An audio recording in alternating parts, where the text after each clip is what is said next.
Hi guys! So for today's video, ating i-break ang myth. Ano ba yung myth na yan? Ang sabi nila, ang 24 alkaline sea ay betchin. Ayan. I-check natin ha. Ito ang 24 alkaline sea. Ayan. Tapos, ito din yung betchin. Pwede nyo din pong itong gawin sa inyong bahay. For comparison reason. Ayan. Kung tititigan nyo pong mabuti, yan. Ang betchin po, malalaki po yung granules. Pahaba. Ang 24 alkaline sea po, pino. Ayan, ganyan po itsura niya. O, pino. Crystallized po siya.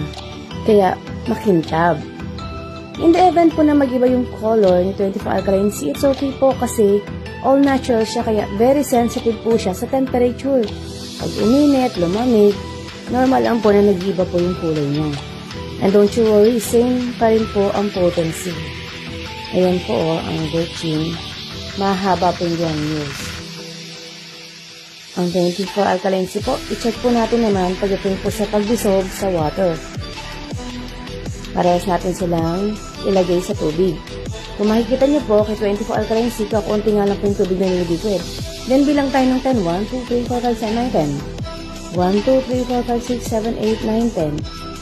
Ayan, tignan natin kung natunaw ba silang parehas. As you can see, si 24